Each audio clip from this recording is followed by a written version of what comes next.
কেমন আছেন সবাই? আশা করি ভালো আছেন। নতুন ও পুরানো বিভিন্ন রকম রেসিপি জানতে চ্যানেলটিকে সাবস্ক্রাইব করে নেবেন এবং পাশে থাকা বেল আইকনটাকে প্রেস করে নেবেন। শীত চলে এসছে আর সিম খাবো না, সেটা কি করে হয়? আজ আমি রান্না করব সিম চচ্চড়ি, খুবই সাধারণভাবে এবং অল্প কিছু উপকরণ দিয়ে। প্রথমেই সিমগুলোকে ভালো করে বেছে নেব। দুদিকে যে শিরা আছে শিরাগুলো বাদ দিয়ে দু টুকরো করে নেব। ব্যাস, সিমগুলো সব বাছা হয়ে গেছে। এখানে 250 থেকে 300 গ্রাম মতন সিম আছে। এখন নিয়ে নিচ্ছি দুটো মাঝারি সাইজের আলু, নাও মোটা নাও সরু, এখন করে কেটে নিচ্ছি। দেখতেই পাচ্ছেন আমি কেমন করে কেটে নিয়েছি।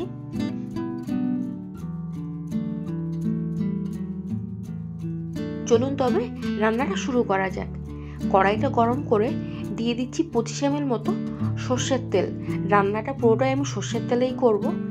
তেলটা গরম হলে দিয়ে দিচ্ছি ভালো করে ধুয়ে রাখা সিমগুলো এখন খুব ভালো করে একটু ভেজে নেব। দিয়ে দিচ্ছি 1/2 টেবিল চামচেরও কম লবণ এবং 1 চা চামচ হলুদ। লবণ ও হলুদটা দিয়ে খুব ভালো করে নেড়ে চেড়ে নেব। সিমের গা একটু তেলতেলে হয়, ওই জন্য হলুদগুলো পুরোপুরি সিমের সাথে মিশতে পারেনি, ওই জন্য একটু গুটলি গুটলি পাকিয়ে গেছে। তবে এতে অসুবিধে নেই। এই তেলের মধ্যেই যখন আলুগুলো ভাজবো হলুদগুলো আলুর সাথে মিশে যাবে। সিমগুলো ভাজা হয়ে গেছে। এখন সিমগুলো অন্য একটি পাত্রে তুলে নিচ্ছি। এই তেলের মধ্যেই আলুগুলো ভেজে নিচ্ছি। তেলের মধ্যে একটু নাড়াচাড়া করে দিয়ে দিচ্ছি সামান্য একটু লবণ এবং সামান্য একটু হলুদ। লবণ ও হলুদগুলো দিয়েও আলুগুলো বেশ লাল লাল করে ভেজে নেব। আলুগুলো ভাজা হয়ে গেছে।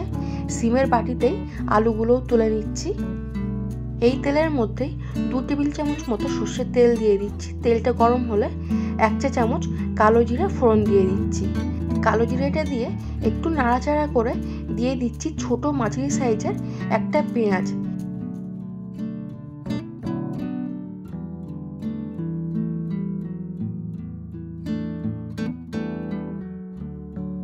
আর দিয়ে দিচ্ছি 4টে চেরা কাঁচা লঙ্কা। পেঁয়াজ ও লঙ্কাটা দিয়ে 1.5 থেকে 2 মিনিট নাড়াচাড়া করে নেব। পেঁয়াজটা যখন লাল লাল হয়ে আসবে দিয়ে দেব 1/2 টেবিল চামচের একটু কম আদা ও রসুন বাটা।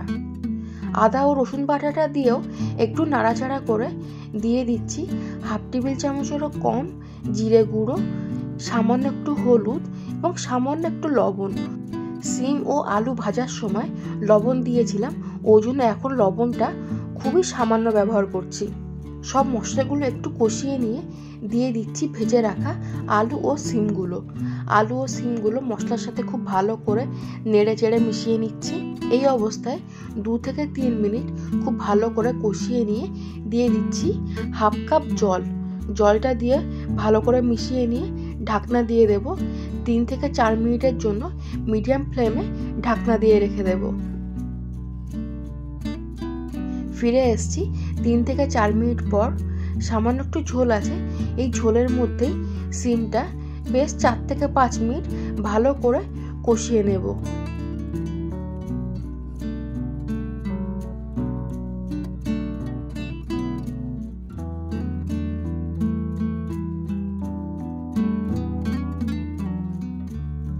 দেখতেই পাচ্ছেন সিমগুলো কষতে কষতে তেল ছাড়তে শুরু করে দিয়েছে, তার মানে কষাটা খুব ভালোভাবে হয়ে গেছে। এখন দিয়ে দিচ্ছি সিমের বাটি ধোয়া জলটা। সিমের বাটিতে অনেকটাই তেল লেগেছিল, সেই জন্য ওই বাটিটা ধুয়েই জলটা ব্যবহার করলাম। এখানে 1 কাপ মতন জল দিয়েছি। সিমটা আগে থেকেই গলে আছে, ওই জন্য জলের পরিমাণটা একটু কমই দিয়েছি। আবারও মিডিয়াম ফ্লেমে 5 থেকে 7 মিনিট জাল করে নেব।